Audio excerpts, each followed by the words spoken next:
Yo, Geno, are you going to serious business next year? You know what, Corey? Absolutely. It's January 16th through the 18th in New Orleans. I wouldn't miss it. Geno, you've been to quite a few of these. What keeps bringing you back? You know what? Honestly, it's not just the education, it's the whole experience. General sessions at the classic Sanger Theater, breakouts at the Roosevelt Hotel. It's on a different level.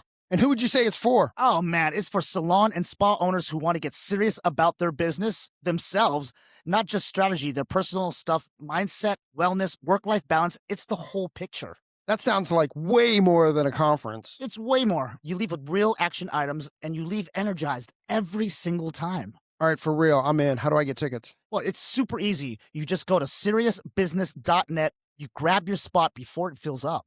So it's seriousbusiness.net. You will see Geno and I in New Orleans, January 16th through the 18th. See you then.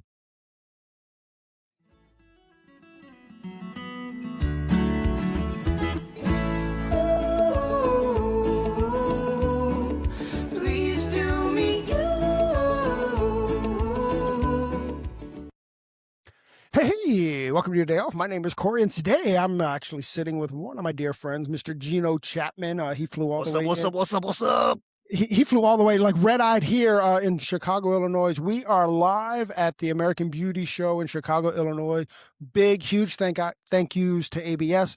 Also, big, huge thank yous to Serious Business. Serious Business is they're sponsoring the podcast booth.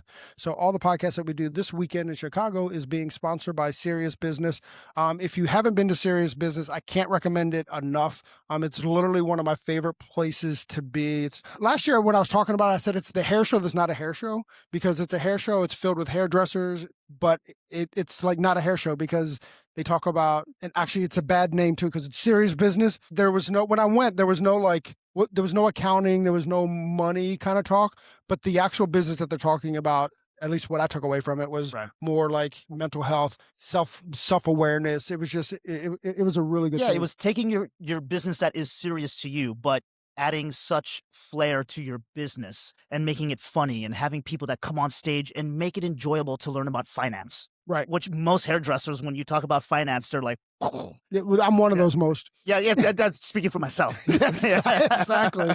Yeah. But that's every January in New Orleans. So who doesn't want to escape the cold and head over to New Orleans? So once again, thank you very, very much, Serious Business, for sponsoring this podcast.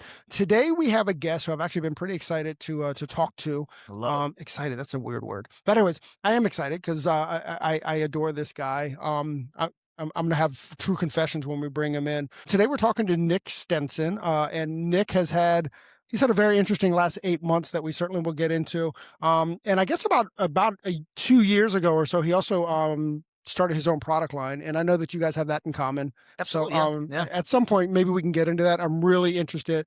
It's really cool to watch hairdressers kind of like elevate in that sense.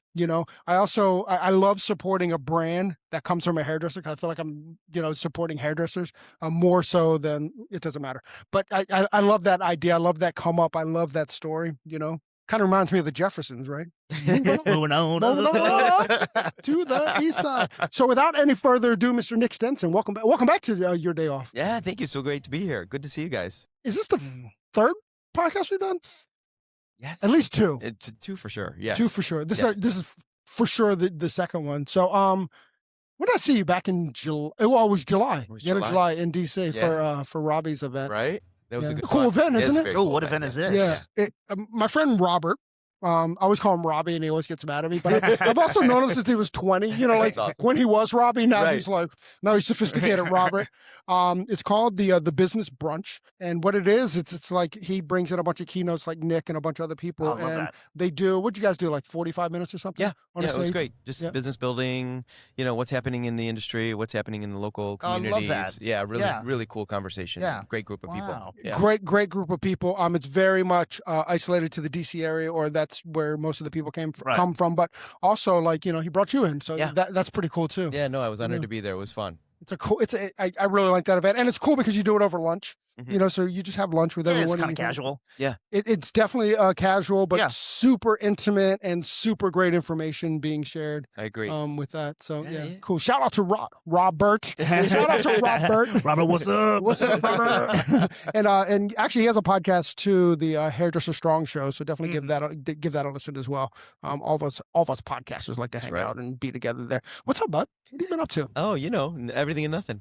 So tell me. So has it been 2 years since Nick Stenson came out? Yes, almost 3 now. Really? Almost 3. Yeah. How long did it take you to kind of? Because I know you were on like a 2-year path, right? That was a 2-year path. Yeah. So from the time that you were like, I'm going to do a product line till you have your product line in hand, yes. Yeah. And Well, then, I'm jealous. Took me 7. are you serious? 7 years. Wow. I'm a little crazy though. I like drove every chemist completely nuts because I was like, no, it's not right. It's not right. It's not right. You know, my hairspray was 19 formulations before I signed off on it. Are you serious? Yeah. You should steal his idea because he has 1 hairspray, 3 strengths. It's a dial you turn. And what is it, propellant? Is it the amount of propellant that comes out? The amount of spray that comes out. Yeah. Very cool. Yeah. That's I pretty gotta cool. go check it out now. Yeah. I bet you he'll send you some. Each other some products. Yeah. Next year in the Nick Stenson line. I mean, if it's a good idea, you should. Hey, why not? Absolutely. Listen, You know? I like the concept already. Yeah, that's cool. So how did you like, you were working for Ulta? Well, you were with Matrix and then Ulta yes. over that 7 years, right? Yes. So I actually had started the product development before I went to Ulta. As a matter of fact, I wasn't going to take the job at Ulta because I was like, no, I'm going to go out and be, You're going to be Nick Stenson. I'm going to be Nick Stenson. Yeah. Yeah. At that time, I didn't even know I was going to be Nick Stenson. I knew I just wanted a product line. Yeah. But, and then they were like, hey, well, because at the time they brought me in as creative director, you know, and they were like, well, do you have a team that's helping you? And it's, yeah, of course, I have a huge team. And they're like, well, if you don't think it'll interrupt, you know, your job here, like, we think it's kind of cool that the creative director is going to come out with a brand. Like, that's pretty cool. Like, you can do So it in everything tandem. was wide-eyed. Everyone knew everything. Oh, everybody knew everything. Yeah, I went in very, very eyes wide open. Keisha Steelman, who's now the CEO of Ulta Beauty, she believed in me and was very supportive. Still is. She's an amazing human being, and it was cool. It was really cool. And then, you know, life happened and I kept growing with the company. And, you know, when I left the company, it was actually a year ago this month, I was senior vice president of, you know, salon services as well as store operations. So I was in a completely different capacity. I had been promoted 4 times in the 9 years that I was there. It was like really an amazing they knew run. what they were doing. It was an amazing run. It really was. But it just got to the point where I was looking in the mirror and I'm like, okay, this company is getting even more demanding, right? Because the more you grow, the more time you have to spend, you know, with the job and building things. And retail evolves in the speed of light. And then at the same time, my company needed a lot of attention. I'm like, oh my gosh, this is getting hard to balance. So I had to make a tough look in the mirror and say, which direction do I want to go in? Do I really want to like one day be CEO of a Fortune 500 company, or do I want to be CEO of the company that I'm building? Absolutely. And I made it was a very, very tough one, but I'm excited I did. That's awesome. What did Matrix also know that you were? Yes. They knew that you were creating a brand as well? Of course they did. Yeah. As a matter of fact, there was some people at L'Oreal that I was talking to early on, and there was kind of conversation around like, should there be a collaboration? Should I do it with L'Oreal? We went back and forth on a lot of different things, and that's where I made a decision that no, I wanted to kind of do it on my own. I think transparency goes a long way. Really, you know, it does. And when you're honest and upfront in the beginning, and if people want to do business with you, I think they want to do, because you, amazing man, and is such a nice guy that why wouldn't you want to do business with an amazing man and who's super nice? Like, I think everybody wants to do business with that. Yeah, of course, you know, and thank you for that. I will tell you, I have had so much support from people at Matrix and people at L'Oreal and people at Ulta and even people back in my JCPenney days. So like, I've had such an amazing career run with so many people that I can turn to and pick up a phone and be like, hey, I love that. Where do I go here? And I'm struggling with this, or what would you do here? And what would you do there? And it's really great. Even to this day, I still pick up the phone and call, you know, friends that are mentors, and they're like, hey, do this, or how can I help? And everybody's always looking to help you, you know, because listen, we all want to win together. It's 1000%. You know, it's lonely at the top. So you want everybody to be at the top. But you know, but hold on, I'm going to hold you to that for a second, Nick. Now, certainly the three of us are in a unique situation. I mean, you guys way more than me, but there's always collaboration at the top, but walking to the top or stepping through the top, there's always those people that are trying to fight through who who I found aren't collaborative and aren't like, they're not the really cool people at the top. And I would kind of make the argument, I think there's enough circumstantial evidence there that the reason you're not at the top is because you're fighting to be on the top. You get like that second level or that third level of people that are trying to step on you to kind of, Yeah. I'm not alone here, right? No, you're not alone No, at all. Listen, the reality is unfortunately we live in a world where, and this is unfortunate, but it's true. There's a lot more people that would like to see you fail than succeed. Yeah. Right? You know, so like being able to navigate that as you're climbing the ladder is really important. And then surrounding yourself with the people that you know have pure intention. And that sometimes you hit nail on and you're like, you know, these people are good people and I got them. And then sometimes you're like, oh, I trusted the wrong person. And you got to course correct quickly. Yes. Yeah. That certainly has been what I've seen, you know. Yeah. But I will say the people at the top in this industry are extraordinary. Yeah, they really are. Yeah. You know, almost person to person. I mean, I have a very short list of who I wouldn't have dinner with. Yeah. You know, and that list is Small. super small. Yeah, I agree. You know with what I mean? So when in 2020, going back to 2020 for a sec, was your product line already in creation at that point? Yes. Okay. And Matrix and all that new then, right? Of course. Right. Because I know that there was a big blow up in 2020 with L'Oreal and where they weren't putting, they kind of, I might be speaking out of school here. Okay. But they like kind of knocked down all like artist name stuff. So there wouldn't have been a Nick Stenson line under the L'Oreal umbrella. Yeah, I didn't go that far to know if that was even going to be a thing or not. I was already, you know, pretty far along the way of bringing it to market by that point, and I was doing it on my own. So, yeah. Gotcha. Yeah. So I can't say that was my experience. Everybody was very supportive. But I knew that this was something that I needed to do on my own. There was other people that wanted to do collaborations too, and I was really honored that, you know, I had those opportunities. But then, you know, I had a very bad business experience years ago where I had a friend who I thought was a good friend end up stealing a ton of money from me, and it went south. And that left such a bad taste in my mouth that I thought I'm never going to be put in that position again. Like I really, if I'm going to do it, I'm going to do it on my own. I'm going to struggle and figure it out. And yes, lean on people who are great and supportive, but at the end of the day, hold myself accountable. That's what a great lesson that is. Yeah. That's beautiful. And think about like if you were so far along and at that point they stole from, you know what I mean? Yeah. I mean, you hear about it all the time on like all those rock and roll shows, Yeah. right? Like managers or It happens all the time. It's very easy to happen too. You have to be eyes wide open at all times. That's tough though too, because you're learning how to do that. You know? Of course, you're trusting the person because they're helping you grow your business. Sure. But then they're like taking out of your pocket at the same time. Right. And you're like, oh my gosh. Have you had that happen? No, because I started just by myself, the struggles. Yeah. Still struggling always, you know, course. still growing always. But no, I didn't have anyone that I had close to me that was taking anything from me. Now, did I actually make some really big business mistakes through my trademarking? Oh, let's talk about that. Oh, yeah, you better believe it. Yeah. So that's why when I actually trademarked my company again, I turned letters upside down so no one can say that things look the way they do. Oh, that's smart. Yeah, like so I that. started turning things inside out and upside down. So then people come back at you because fonting, blocking letters, things of that nature are in everything. But companies will come after you if you have certain color fonts in your blocking. Yeah, I have a client who's So I had people come after me because of my font block, which is natural that everybody has. So I've learned that lesson. It was a very costly lesson. Comic Sans. right? Yeah. But you learn. Yeah. Did you have anything like that? No, fortunately I didn't. Again, because I was burned, I was like lawyered up and like, okay, everything we need to do. And it was overwhelming. I mean, the amount of legality that you have to go through to make sure you're protected is insane and expensive. But I didn't start anything until that was done.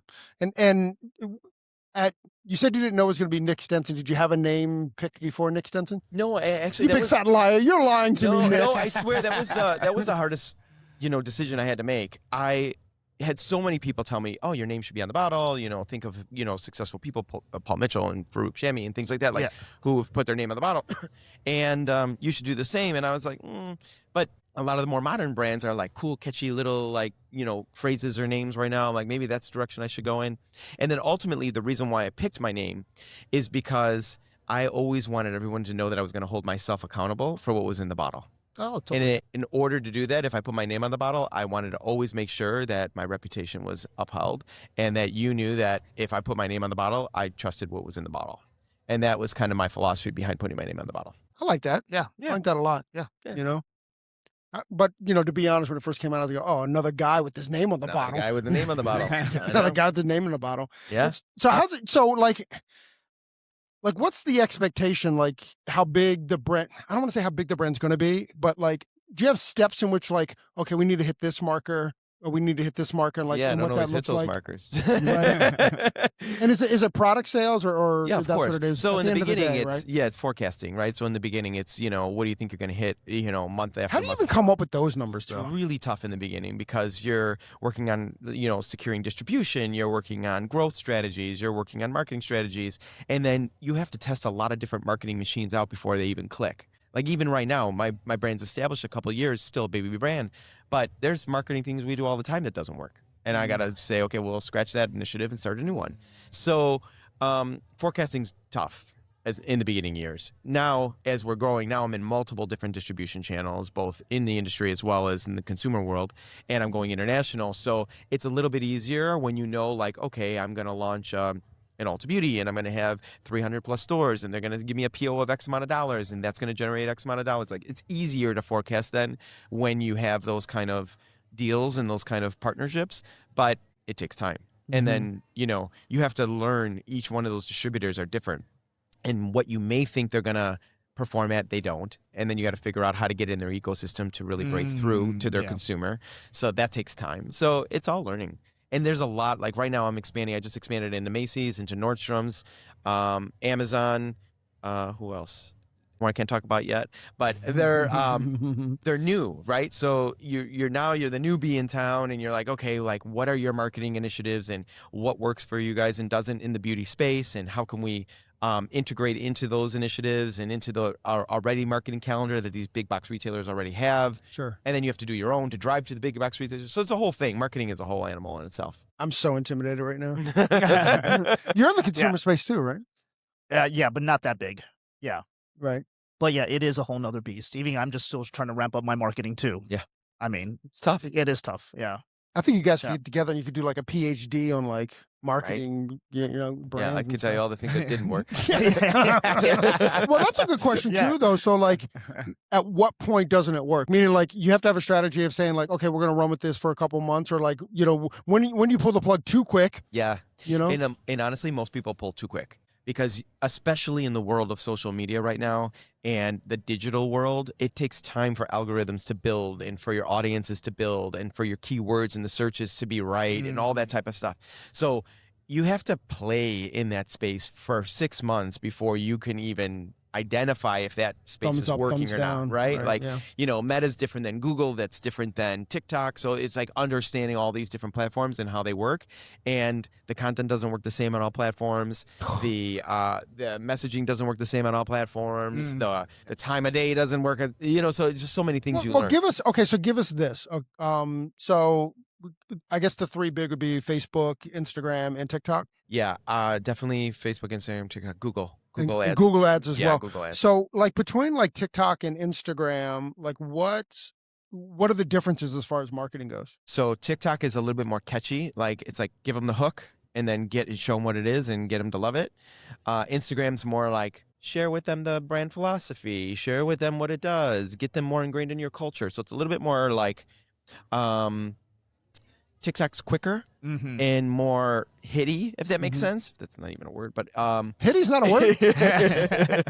And Geno's been hitting on me all day. Right? And then I would say Instagram's more portfolio. It's more community.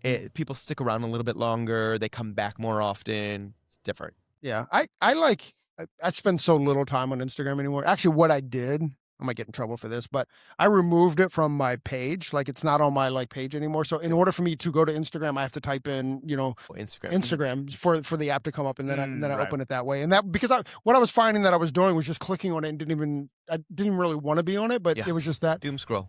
It's the doom scroll. That's where it started. So I removed it off there. So like, okay, I need to go to Instagram. So I punch it in. TikTok, another beast. I will doom scroll on that one, you know? Same. But the difference is that Instagram is very much like the business, the podcast business. And like, frankly, it's just not fun anymore. You know what I mean? Like, it's like, I have to be there. Yeah. You know what I mean? Where TikTok, like that algorithm's completely different than my Instagram one. Cause it's all nerdy. It's about history and, all the weird stuff that I'm into. Not that weird stuff. I closed that account. all the hitty stuff. But you know what? That's a true story too, right? So when I first, open up TikTok and like, I'm like, oh, nah. And then like a week later, I'm like, oh, I don't want any of this. This is just supposed to be fun. Why is it everywhere? Right. You know, It's feeding you what you want. oh, exactly.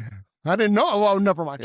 So, you know, then I erase that and then open another one and I'm like, but very careful, like, this is what I want to see. Sure. You know what I mean? Yeah. Like not all that other stuff. But you're even still like, you click on it. You just, oh, what is that? Click on it and you're like, I don't want to see this. Now that's in your feed. Because the hook's got you. The hook. I'm a fish because I get hooked all the time. Yep. Never not hooked. Right? You know what I mean? I My gosh. So you're who I want to market to then.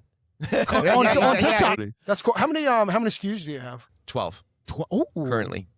That's nice. So shampoo, conditioner. So how many shampoos? 2 shampoos, 2 conditioners, and a leave-in conditioner. And then 5 stylers with an oil, and then 3 aerosols. Oh, nice. Do you have a philosophy about like the shampoos and stuff? Like, do you plan? I guess the question is, do you plan on having a lot more SKUs? Because I know that there's different philosophies out there as far as shampoo. So here's what I will tell you. My brand will never be a brand that has 150 plus SKUs. It's not where my goal is. As a matter of fact, what I found, especially in my retail experience, is that there's so many choices out there that it's overwhelming to a non-beauty enthusiast consumer. They walk into a Sephora or an Ulta or Blue Mercury or Neiman's or whatever, and they're looking at the sea of product. They don't even know where to begin. So what I wanted to do was create a brand that was simple to use. Like, I look at it through a 3-step process. What happens in the shower, out of the shower after I towel dry, and then before I walk out the door, right? So what am I doing in the shower to get my hair to be healthy? What am I doing to protect it as I'm blow drying it and curling it and all that? And then what am I getting it to stay? How am I getting it to stay? And that's kind of my philosophy. Now, I am planning to add more products into the portfolio. I'll just say later in the year. And stay tuned. Stay tuned. Stay tuned. There's some really cool shit coming. But what I will say about that is he's going to have a 3-level hairspray. I heard there's a good one out there. So, no, all kidding aside, like, I will be very purpose-driven in what I add to the portfolio. It won't be just add to make sure I'm adding SKUs and building the brand. Do you feel that retail companies do? Of course they that. do. They do. They do that. They do that. Yeah. Of course they do, because... And it feels that way, by the way. Yeah. Like it feels that way, but I'm like, I'm kind of sensitive when it comes to that. Or is that real? But it's clearly real. Because you have to think about growth. And once companies are more mature, how do you grow? Meaning when they're public? There's more, yeah. Maybe, right? Mm-hmm. They got to continue to add. They got to continue to find new revenue streams and build on the portfolio. So I get why it happens, right?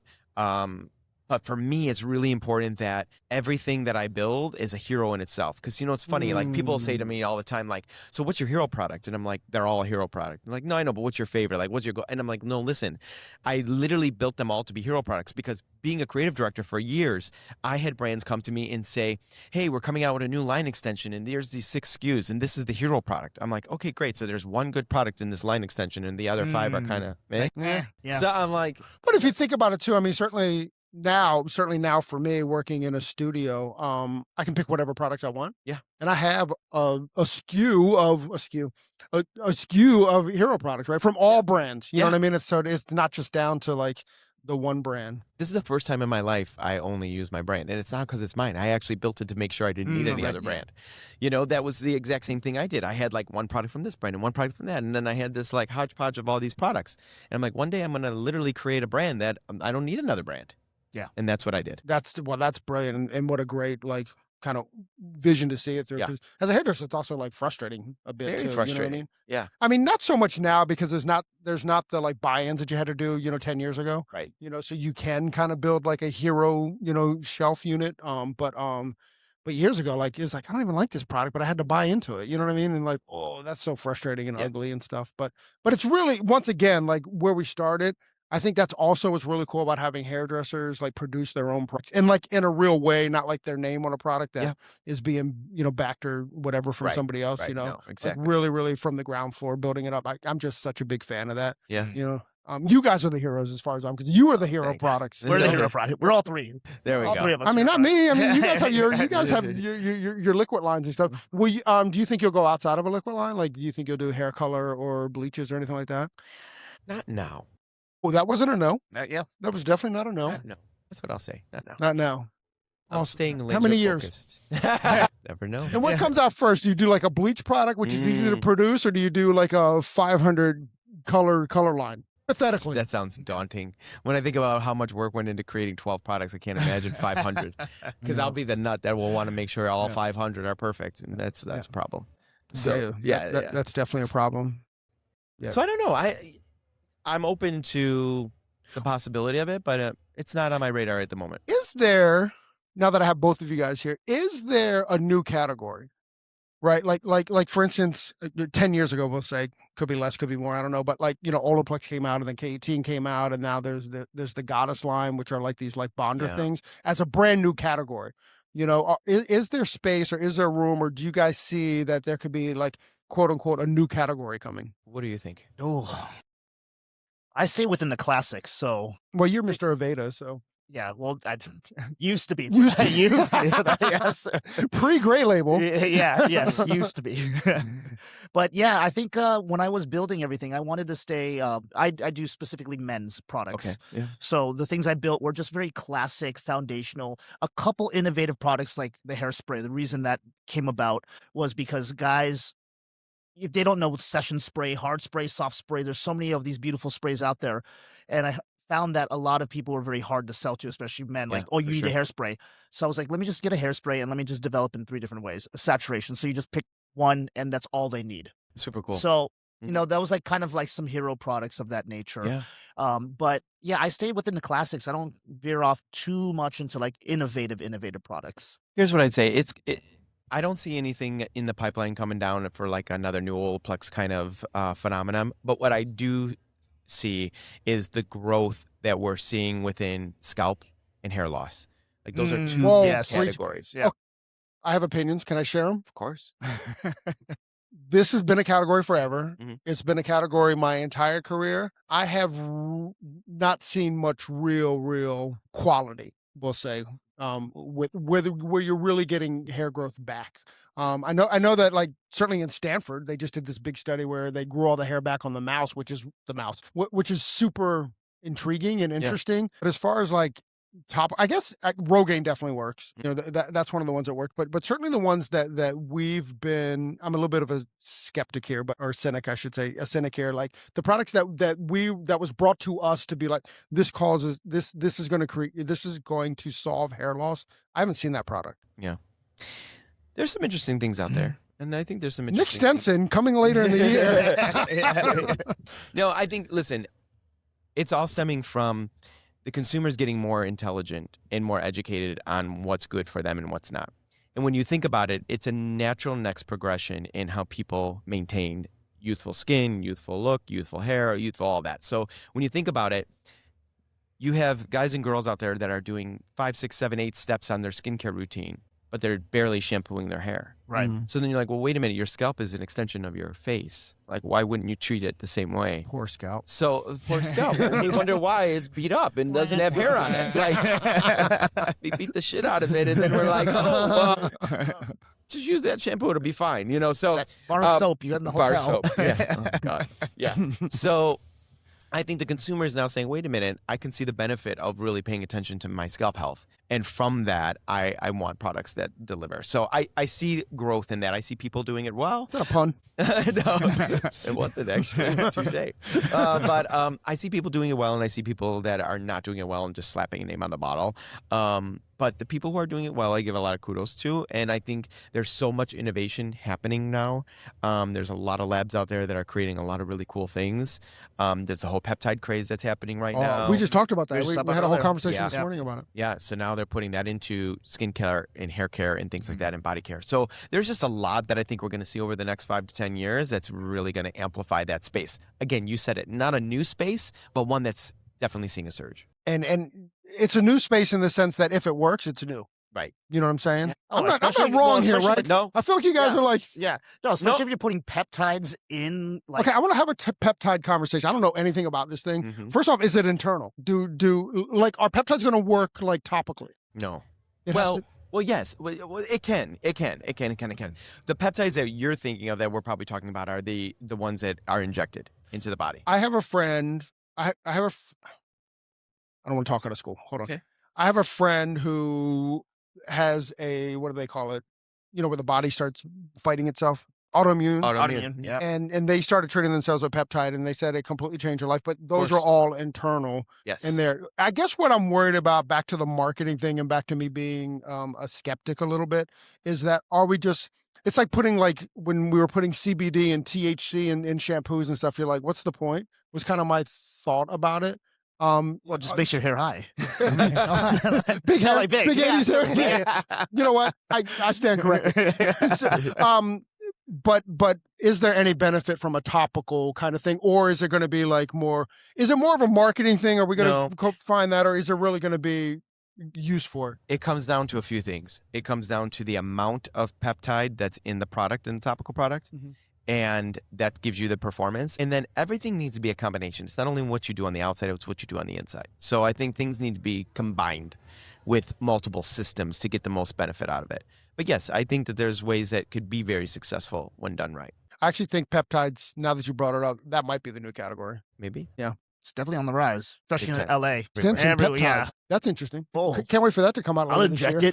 it. I'll take some lab samples. I definitely would inject it. I'll give it a go. No, that's really interesting. All right, Nick, speaking of hair loss, Yes. you've had a little bit over the last few months. Man, Can we get into it? of course. So, like I said, last time that I saw you was July, and I guess, well, I'll let you tell it, but I guess it was really soon after that. August. It was August. So, you were diagnosed with? Hodgkin lymphoma.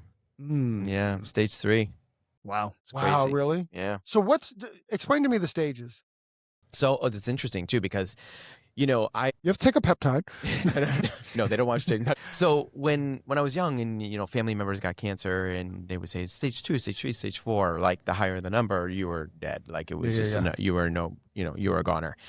When I heard that I had stage 3, I was like, oh my God, like how long do I have to live? Like, do I have 30 days? Do I have 6 months? What it is? And I remember the doctor looking at me going, oh no, don't misunderstand me.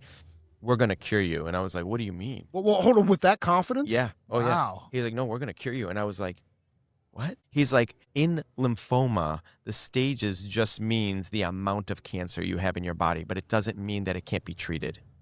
So every cancer is different. What it does to the body is different. So stage 3 Hodgkin lymphoma is very different than stage 3 lung cancer. That's very different than stage 3 pancreatic cancer. It's very, very different. So that's something I knew nothing about. So I was like, tell me more, and I want to get educated. So in full transparency, I had cancer in my lymph nodes, on my shoulder on my left, around my vocal cords, my whole chest, under my arm, and around my back. So when I was looking at the PET scan, I seen all this cancer. I'm like, oh my God, like I'm dead. And he's like, no, because the good news is that it's above the diaphragm, and when it's above the diaphragm, it's easier to treat. And we have such amazing advancements that he's like, I'm going to be honest with you, the next 6 to 8 months of your life is going to suck. He goes, but then it's going to be over. Wow. So for someone like me who knows nothing about this cancer, what were you feeling? Like what was what one day you just woke up and was like, something's not right. No. So it's a good question, and I hope people pay attention to this because it's really important. So I was really kind of the last couple of years of my life really focusing more on my health and in fitness, and I was starting to do some fitness competitions and things, and I thought I had hurt myself because I had this pain across my chest and into my back. So I was going to a chiropractor. They did chest x-rays and back x-rays and everything. They're like, no, you're fine. The only problem is that you have a couple vertebrae pressing, and that's probably what the pain is coming from. So we're going to treat you by doing adjustments, 3 times a week and all this kind of stuff.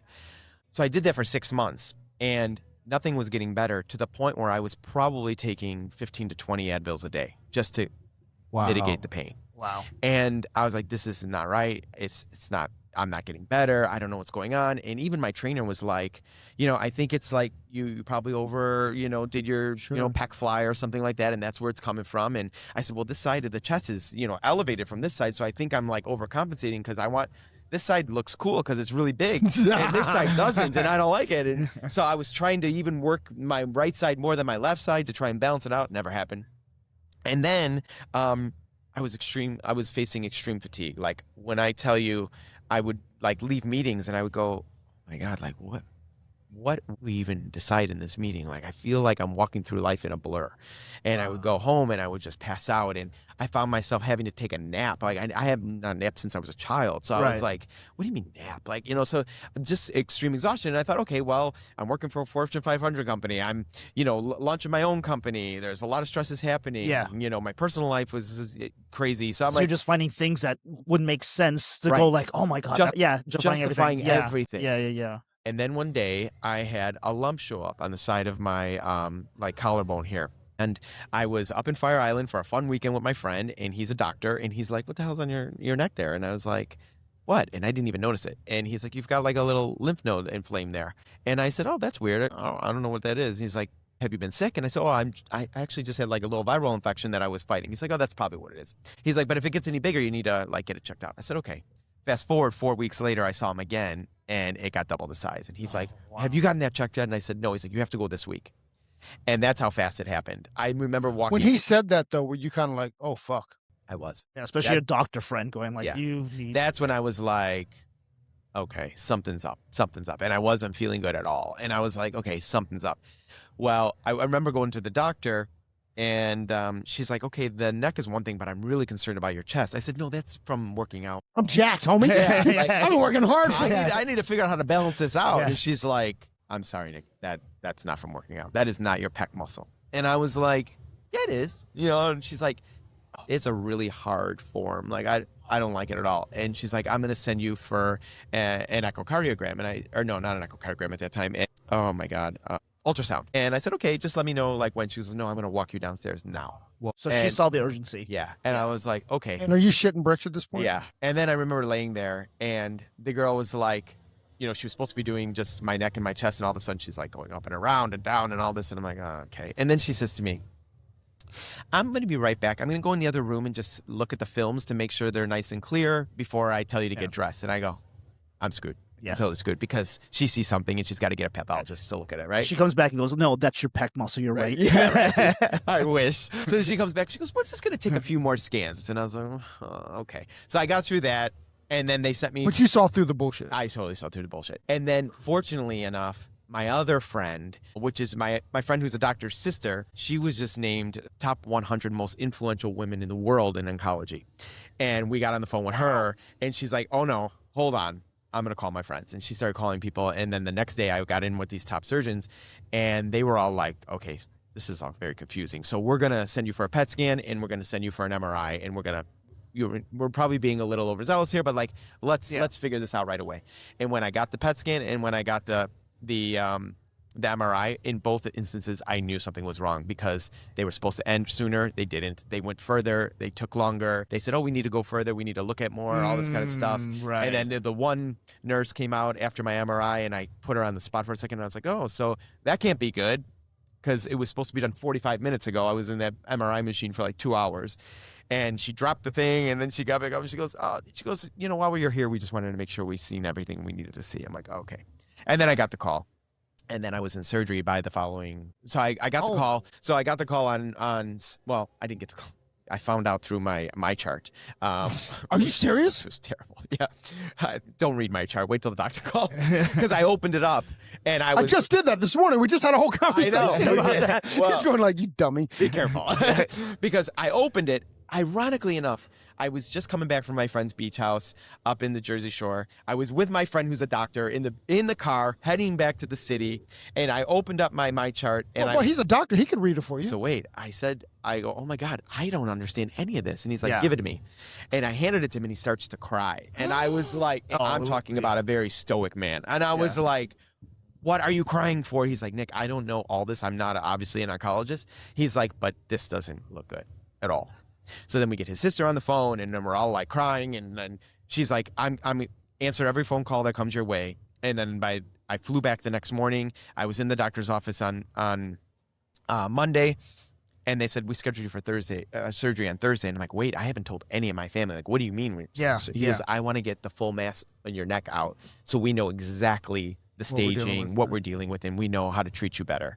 So that was it. And it was funny, because you talk about like, life doesn't stop when you get cancer. So they're like, okay, your surgery is going to be Thursday. And I'm like, what time? And they're like, well, we'll have scheduling call you and figure it out. I said, can I pick the time? And they're like, what?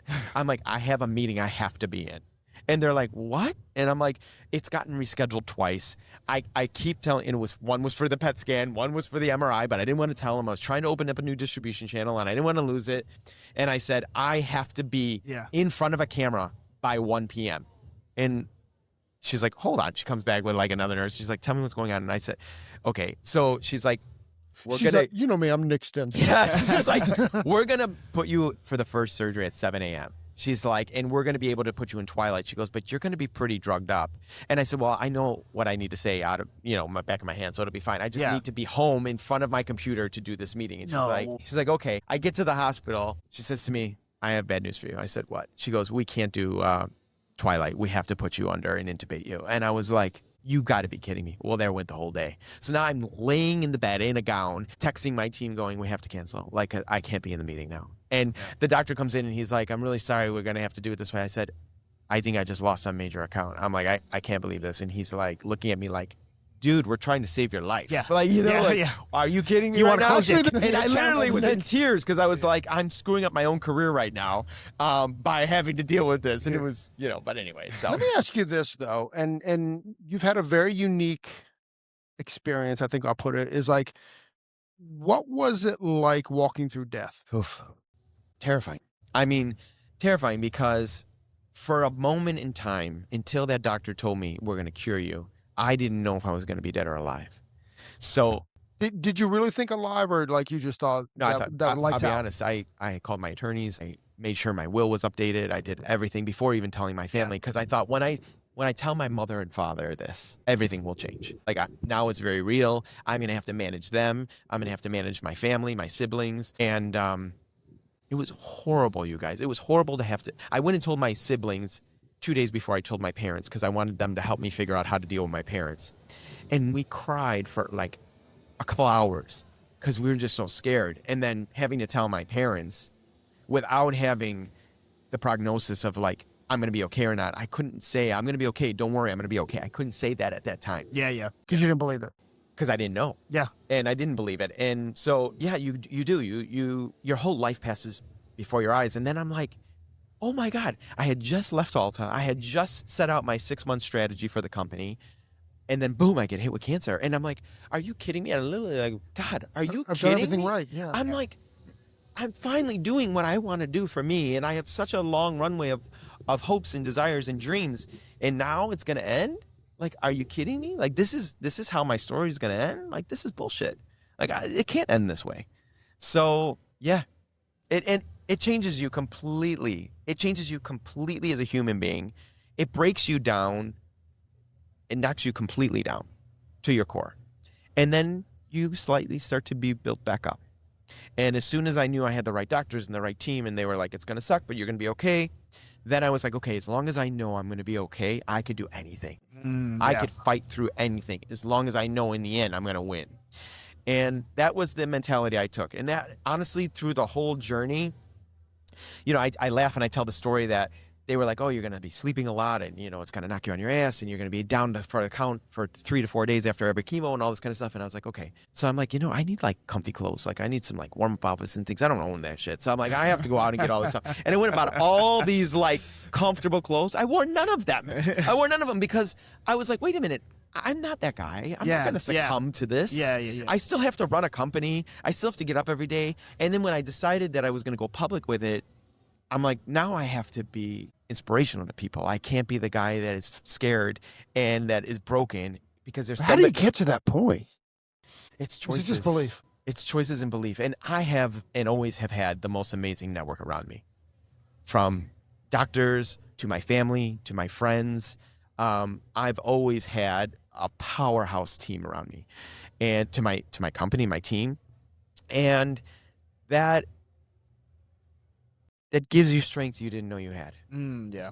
And then you realize, okay, you know what? I'm gonna win. Here's what I got to do to win. And you know what I want to do? There is somebody on the other end of Facebook or Instagram or any of this that's gonna see this that doesn't have my network, that doesn't have my support, that doesn't have a friend that was just named top 100 most influential people in oncology to guide them. All those things, like talk about privilege. I've had it.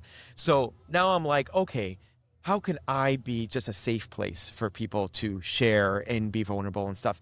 And honestly, I laid in bed and for hours, I would just respond to DMs about people who were going through cancer and what they were going through and giving any advice possible and helping them. And even if it was just to tell them like, hey, you look beautiful and you're doing great. And listen, today did suck for me and I'm sure it sucked for you too. But you know what? Get to sleep because your body will heal when you sleep and don't force it. Don't, force not sleeping and all these kinds of things. And I spent so much time doing that. And that's healing in itself.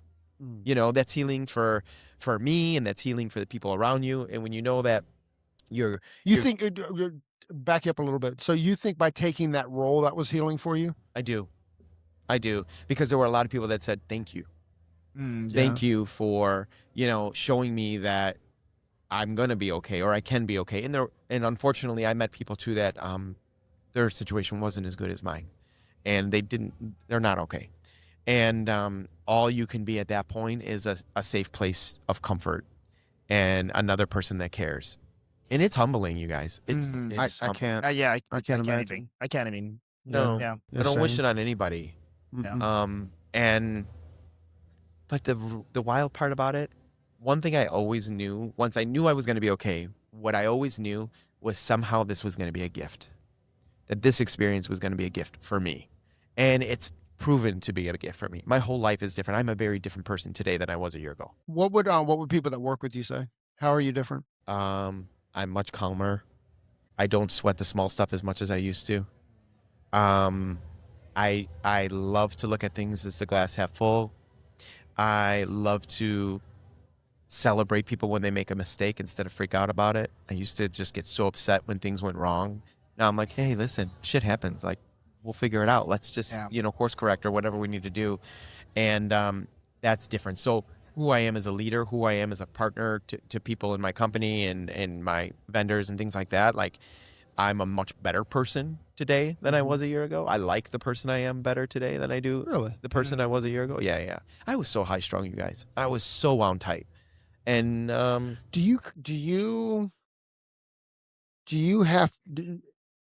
you found yourself like old Nick sneaking back and you got to be like, you don't belong here anymore? Yeah.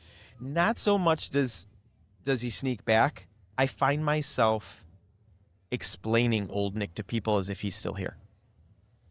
So I'm back in the dating world. I was in a long-term relationship that fell apart, and I was like, I don't want to be around anybody for a long time, and I'm starting to get out there, and I'm seeing somebody now, and I remember in that process like saying, oh, you can expect this, and these are the things you're gonna like, and these are the things you're not gonna like, and I found myself in the middle of the conversation going, whoa, wait a minute. Actually, I'm not that person anymore. You're actually not going to deal with that. Yeah. That was the old Nick. That won't be something you have to worry about. You know what else? Nick doesn't have to deal with that person anymore. It's so freeing. That is awesome. Yeah. What's your definition of freedom? Oh, what's my definition of freedom? I don't know if I figured it out yet. I think I'm still figuring it out. Because freedom comes in many different ways. Now being my own boss and founder of my own company, there's freedom to that, but it's not free. No. I mean, that comes with a whole nother set of obstacles, and challenges and things I never dreamed of or never thought of or never knew I needed to know. And I think freedom now is to truly be happy with who I am. And I spent a lot of time forcing who I was and thinking that I was happy because I was successful or, I had good things going for me. But then I realized that I never invested in me, the person, like the guy. Like I would always look at my friends who had better bodies and like, well, I'm never going to have that. Well, no. Well, you did have a really nice pec. Yeah, I had a nice pec. That's gone. That's gone now. I shrunk. I'm like, shit. Now I have to do it the right way. Grow it. But yeah, so I would look at everybody else and envy, like, oh my God, this person looks so good and I look so bad. And then I'm like, but you don't invest at all. First off, you're the most beautiful man in the industry.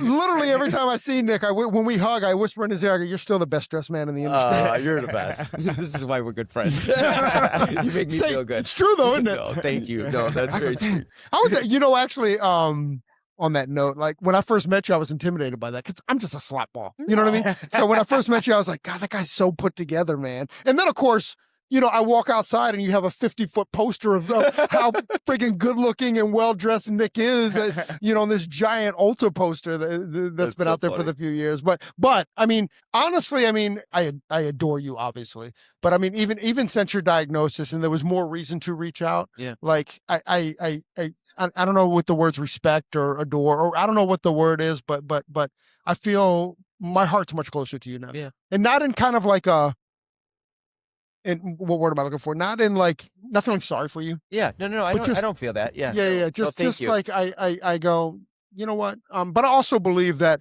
when your friends are down, that's when you reach out. Of course. You know, because, and I'm 1,000% guilty. A lot of times when my friends are down, and you kind of push away a little bit, or we do it with our clients all the time. You know, it's like I remember we had a woman on the podcast a few years ago, Maureen, and she's a grief counselor. Okay. Right. Which is, by the way, a great podcast, because how many times have we sat down and like their dog just died or someone close to them had just died. And then you're like, sorry to hear that. So how do you want your hair? You know, you kind of move on past. And she gave us some really good stuff about like what those conversations could be or not should be, because there's no should be in the situation. But her advice, and please go back and listen to it. But her advice was like, just ask them, because a lot of people are scared to just ask. Yeah. You know, and sometimes they'll just open up to you, and you're cherished for that too, you know. And don't shy away, because I am, again, 1,000% guilty of being like, I'm sorry to hear that. You know, then move on the conversation, because you don't know what to do with it. You don't know what to do with it. energy. Yeah. I mean, listen, everyone, well, the majority of people have good intentions, right? And they want to be some sort of support. But in those kinds of situations, what do? You know, you can't do anything. You just hope that they're surrounded by people that are smart enough to fix them, right? And it's hard. I will tell you, something that was freeing too along the way was there were some people that had reached out during this experience, and I was like, thank you, but you no longer have access to me. Really? And that was something that was really tough to do. So, I got to check my phone to see if I'm blocked. You know you're not. You know you're not. No, there was some people that you know, just because people are in your life doesn't mean they should be. I need more detail, though. Like I don't want you to throw anyone under the bus. That's not what I'm asking for. But what were those conversations where you had to like give them the cross? Yeah, it was tough. There was a couple that were like, you know when the people come at you and they tell you all the things that they're feeling about themselves, about your diagnosis, like, oh, and I heard, I was so upset and I couldn't deal, and I'm sick to my stomach for you, and blah blah blah, and all this kind of stuff, and you know, I'm like shaking because I don't know what to say, and all this kind of stuff. I'm like, oh, so this is all about you now? Okay, great, thanks. As long as I understand that, and so.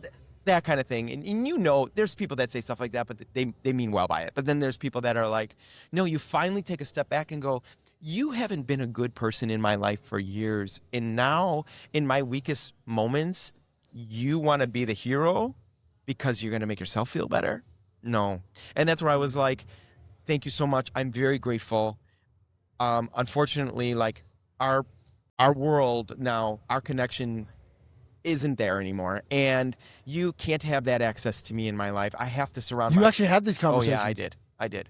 Is that part of the old Nick that came out? Yeah, no, that was the new Nick that came out, because the old Nick just dealt with it and was like, oh well, okay, take them for who they are and whatever, fine. Right. Yeah. Now the new Nick is like, no, my circle's smaller now. Yeah. And it's intentional. He made room for me. It's right. I'll always make room for real, authentic, good people. And people who want good for you. And that's the thing. Like, you have to kind of, you know, empty out the trash sometimes. And when you do that, you make room for other beautiful relationships to come into your life. And I have since have some amazing new friends, and like I told you, I just started dating somebody new, and it's exciting and new and fun. And I don't have to hold on to the old baggage, and I don't have to hold on to what wasn't serving me anymore, or people who I was trying to bring along with me, but really never wanted to be along with me, or resented that, or whatever the case may be. And I'm like, no, I'm not here to drag anybody around anymore. I need to take care of me and my family and the people who have truly been there for me. And then everybody else is, you know. Here's what I love about this conversation. And in the industry, we talk so much about boundaries, but normally, certainly online, the boundaries is, Geno did this to me, and I'm going to create a boundary with him. But we never look at ourselves and what are our boundaries? What are ours? You know, and our boundary, for me, our boundary shouldn't be the people outside of our own self. Yeah. Like, what are you willing to stand for? And if within that boundary they don't fit anymore, right, that's a different story than like they were late. That's a boundary. Like I don't understand that conversation at all. No. I find that frustrating, but I also find I have boundaries, Mm-hmm. but I well source them within myself. Yeah. And it's not about the other person. You Right. know? Do you meditate? Not very much. I'm not good at it. It's very hard for me. Can we have a conversation about this? Yeah, I know. I know what your challenge is, but go ahead and say it. I can know it. never slow the brain down. I can, Go ahead. yeah, I'm not good at that. I'm not good at slowing myself down. Like, I'm not good. Like, even journaling, I'm not really good at that either. Neither am I, by the way. What I will do now is, like, I found that working out is actually my time of, like, peace and solitude and real thought, you know? And I take the time to really process, like, what's happening in my life, good, bad, indifferent, what's going on with the company, friends, family, all that kind of stuff. And that is, like, my form of meditation, but like true meditating, I'm not good at. I haven't cracked that code. During this journey, I did do some like meditative yoga and things like that, and I found that to be really cool, and it was a great experience. I think that kind of thing you need to do over and over and over again. You do to really it's work. Yeah, it's work. It's work. And I It's not work, but it is work. right. You know. So well, here were my discoveries, and hopefully they're helpful. Yeah. And what I've learned through meditation is that you're not your thoughts. Right. So like when you're beating yourself up, that's not you. Yeah. You know, and a lot of times, certainly like what you've been through, or I'll use your family as an example more so, is that the thoughts that they're having about Nick aren't real thoughts either. Yeah. Right. So like if you can kind of through meditation, what I've learned is that I can now see the thoughts as opposed to being the thoughts. Being the thought. Yeah. Yeah. You know what I mean? And that's been I've had 2025 was the best year of my life for myself. That's awesome. I almost walked away from the podcast at the end of the year because I was like, I just had the best year of my life. And this would be the time to end it because it can't possibly be better. It could. Yeah. It always can. It could. No, It could. But this is definitely in my head. Like but that's the thoughts you were taking on. Yeah. Yeah. Completely. It just means you finally got in your rhythm. That might be it. And I've never been happier, but I've never been less manic. Yeah. Right? I know that feeling. You know that feeling? Yeah. Right? Like you come to these shows and there's always a lot of energy in the room and you're hype. You're a party guy and stuff. And I'm really trying hard not to like elevate in that. I'm really trying to stay in the middle of it because I also know like when I accelerate, I'm like a roller coaster and there's a big crash down. Right. Like literally, it'll be about me for just a sec again, but literally I was suicidal every day of my life till 2 years ago. I'm sorry to hear that. I had no idea. Here's what I realized once again through meditation and stuff. I don't know if we've ever talked about this, but what I realized is that when I feel pressure, my way out is jumping out of a building. It was never really suicide. It was just my way of dealing with pressure. And it could be silly stuff too. It wasn't even like this big deal stuff because it was like every day. So sitting in traffic, like that pressure was there. And then 2 years ago, I realized like every time I start to ideate, it's because I'm feeling pressure. It's not because I really want to do myself in. Does this make any sense at all? Yeah, total sense. So then, honestly, once I made that realization, two things happened. Is one, I never had that feeling anymore. Or when the feeling creeps in, I just go like, pull your pants up, bro. You're just having a bad moment. Yeah. You know what I mean? And then what that does is that moves that kind of like, that kind of thing away from me. And it's like, okay, it's time to just deal with it. And you know, to build off of that bad moment, do you ever realize, this is something that I've been figuring out too, is sometimes the bad moments I'm having are the ones that I just created for myself.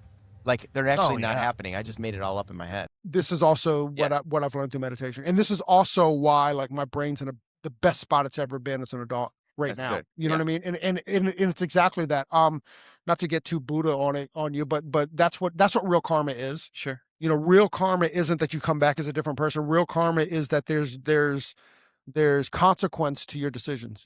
There's consequence to what you do. And sometimes, like you said, you bring some of this stuff in, you know, and like the karma to that is it's going to feel like pressure. It's going to be a bad moment. But if you can kind of like separate like, oh, I brought that in. Like I asked for this and now I'm mad that it's here. You know what I mean? But I also think that it takes life experience to be like, oh, that ain't good.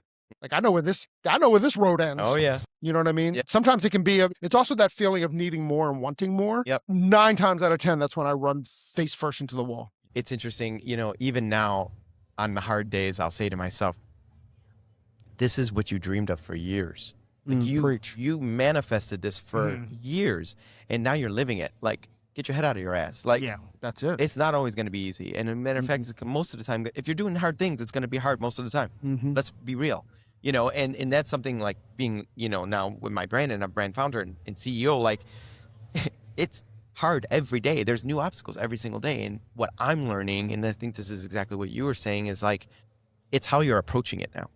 And it's how you're choosing to look at adversity or to deal with it, and to look at obstacles and say, you know what, actually these obstacles I didn't see coming, but how can I turn this into something really good and cool? And how can I learn from this and take this now to a building block to something bigger and better? And that, when you constantly remind yourself and you constantly sit in it for a minute, instead of like spiraling, then you start to see that, oh, okay, it's not that bad. I always tell all my students all the time that the world is happening for you, not against you. Yeah. And every time I think about things that are like crazy for me, or like I'm like, oh, out of place, I'm like, this is happening to me for a reason, and it's going to walk out. I'm going to have a life lesson. But you're completely right. Things are hard is because you choose to do the hard things. Yeah. And I choose to do the hard things to make life easier later down the road, so I can relax more. Yeah.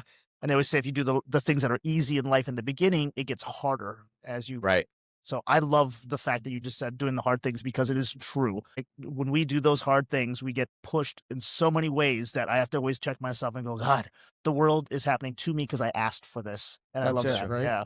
I'll tell you though, I'm looking for some easy. Yeah. Well, this way. This is it. This is the easy. Right. This is the fun. For sure. This is the fun. Yeah. This is the fun. This is the highlight too, right? Yeah. I love Totally. this stuff. Yeah. But you know what's so funny? Even the way I'm approaching this event versus how I used to. Oh yeah, talk It used about to be that. super intense, and obviously working for a Fortune 500 company, there's so much pressure and wanting to make sure it was right, and pressure I put on myself more than anything. But like, you know, so many people depending on the success of everything that you've created and you're putting together, and so many people that you're looking at for like how they're going to be successful through this. This time I'm coming in and I'm like, I said it to the team this morning when I had the conversation. I said, listen, the number one most important thing that we're going to do this weekend is have fun. Because if we have fun, everyone will have fun with us. That's it. Yeah. And things are going to go wrong. There's been a million things that have gone wrong, right? Yeah. Backdrops What is were wrong, wrong though? and this and that. Like, Yeah. big deal. What is wrong? Big deal. You know? And then that's where I say the old Nick would have spiraled. Like, we got to get a new printer and get it here and get it set. Oh yeah, I definitely heard about dickhead Nick. Yeah. I'm just kidding. I'm just kidding. There was that. From time to time, he came out. Time to time, that's accurate. Yeah. Have you been to serious business, or have you heard about it? Yeah, of course I've heard about it. I Oh my haven't been. gosh, Yeah. you've got to go. Yeah. It's seriously like, it's a cool event. Okay. And like I said, it happens in January, and I learned so much. As a matter of fact, well, here, I'll shamelessly plug this. I met Light Watkins there last year. Okay. And Light Watkins is a meditation coach. Mhm. Bring it full circle again. The advice that he gave me, so Geno and I, we actually met in Cambodia last year. We did the Hair Aid project in very Cambodia, and we were the only two Americans that were there, and that's where we met, and then we've had a great friendship since then. But when I had Light Watkins on the podcast, I said, hey, I'm going to Southeast Asia. I'm traveling by myself. I've never done either one of these. You know, what advice do you have for me? And he gave me a very like thoughtful 10-second pause. And he says, well, my advice to you is that you're going to be on two journeys. And the first journey that you're going to be on, that's the plane ride. That's the all the plans that you make, the excursions, all of that stuff. That's the first journey that you're on. But the second journey that you're on, the real journey, the one the universe, God, whatever you say, wants you to be on, that's the one that shows up and looks an awful lot like stress. Mm. And he says, in those moments, I say to you, stay present. Yeah. And what I didn't realize, and you just lived through this, but what I didn't realize is that presence is only available to us when we're in full surrender. Mm-hmm. When we fully surrender to the moment, to the minute, to the whatever, that's when presence is there. And I think it took me to be in Cambodia to kind of understand that, because I'm outside of my own life. Mm-hmm. And there's not all my old life kind of like, Yeah. you know, I'm not defined by my own life Yeah. there. Does that make sense? Of course. I'm not defined by my own life there. Well, So I and was all able the, to be all free. the problems that we had, seeing what they have, their problems, Yeah. it's like nothing. Yeah, exactly. So then we're like, wow. Well, But how often, like actually, we worked in a prison when we were in Cambodia. Let me tell you, a third world prison is different. But what I learned there was that and I think we talked about this too, for the first 2 hours when I was there in the prison, like it was the most stress I'd ever been in my life. I Why? thought you're in a third world prison, right? Every prison movie we ever have seen, somebody get shanked. I just handed 12 guys 6-inch shears. Yeah. You're teaching it. Look, your eyes just got big. We just handed 12 guys. Was it 12? Yeah, 12. 12. Yeah, 12. We had yeah. 12 guys, 6-inch shears, and your back's to them teaching a haircut, right? And every 1980s prison movie is top of your head. Yeah, of course. You're remembering scenes you didn't remember before, you know. Yeah. And for the first 2 hours, like I was like, and what had to happen? Well, Talk and about also, presence. Go ahead. Also, the haircuts they're doing it on are other inmates who are there picking up the scissors. When they put the scissors down, they're like handling everything. And you're like, well, now there's like 24 And by the way, prisoners in this room. and there's no blade safety. Like those blades are just like flop, flop. And I don't know if you experienced this, but the day I was there, I experienced it. Like they're playing like ball grab with each other with open shears in their hands. And I'm like, boys, this isn't going to end well. End well for you guys. But what I realized over the first 2 hours that I was there, and the incredible stress that I was under, and like I literally had to surrender that, like, if I'm going to die today, that's why I'm here. I'm here to serve, and whatever that is. But it took me a couple hours to get there. Sure. Here's what I realized going to lunch that day was that, like, none of those boys or none of those guys ever made me feel that way. I brought all that energy into the room, and I put all that energy onto them. Yeah. You know? And then when we came back that afternoon, it was for me, 100% different relationship with them. And it was like awesome and magical. And like, it was, I don't know if you felt this, I bet you did, but like when you're leaving and you watch them go back in the cell, man, oh my God, it's heartbreaking. Cause you just had like this whole beautiful day with them, you know, Well, and like humanize them. Exactly. Yeah, exactly. You know? Exactly. But anyways, that was that story there. Nick, thank you so much, man. Yes. So amazing. It's so good to see you. It's also good to hear your story. Yeah, I didn't know what was going on, and it was really refreshing to hear how you are where you're at today. Yeah. Thank you. Today, right now, sitting at the ABS. Yeah, feels good. That's amazing. Yeah, thank you so much. Yeah. It feels really good. It's good to be around friends. It's good to have new friends. Absolutely. It's good to be back around. Actually, is this your first big hair show since the diagnosis? Yeah. Ooh. First So big. you're back. Well, it's funny too because yesterday I was, we were setting up and running all over the place, and I looked at Tracy and I went, "Oof, I'm tired." Well, can you tell the people what are you doing today? What can they expect from Nick Stenson today? Yeah, so we were the team that did all of the imagery, all the marketing imagery for the whole entire show. Oh, cool. Yeah, so it was super cool. So we are recreating a photo shoot in the classroom. So there's a lot of people that don't know how to take their business to the next level, and social media is the walking billboard of how you build your clientele. It's your online portfolio. So what we're going to do is tell them and show them basically how you can set yourself up for success in the salon from a very easy way for a few different setups that you need to have to really maximize your content. And then if you want to take it to the next level and you want to do content for like a NAHA or a Global Image Awards and things like that, we can show you how composition and lighting and things like that. Absolutely. And I brought Richard Mansour, is like one of the best photographers in the industry. Great. Yeah, He's on stage with me. My team's on stage. So it's going to be just a fun. You know, you're sitting with a NAHA award winner. Oh, you? Did you win NAHA? I did. You're such an athlete. What NAHA did you win? I won NAHA 2013. I was nominated for NAHA 2014. And then I won just a bunch of other crazy awards after that. Amazing. What category did you win? At that time, Sexiest hairdresser? That's not a category. No, that's it. That award wasn't best here. Yeah, so it's contemporary classics at the time. I don't think they have that category anymore. No, because actually the one I won was styling and finishing, which I think took the place of contemporary classics. Wait, I'm sitting with two NAHA. You are. Yep. I was like What the the fuck Susan am I Lucci doing? of hair for years. I was like nominated like 10 times, never won, and then finally I think gave. Felt sorry for for you. you. Sorry for me. I know. The guy's Don't got, throw that guy NAHA. Just give it to him already. the guy's got cancer. We should probably give him an award. Nick, I love you. Thank you for sitting down with us. Yes, Thanks for thank hanging you. out Thank with you. us. And have an incredible weekend. And Thank you. I'm so happy to see you back and, Happy to see you amongst the guys. people again, like. And be Feels present. good. Right. Be present. Exactly. Yeah. Be present. Yeah. Exactly. Be present. Yeah. Be present at the show. Once again, thank you, ABS, for having us here. Serious Business. Thank you for thank you. sponsoring the booth and being able to do all the good things that we get to do. Have a wonderful weekend. Thank you, and we'll chat soon. Thank you for joining us on your day off.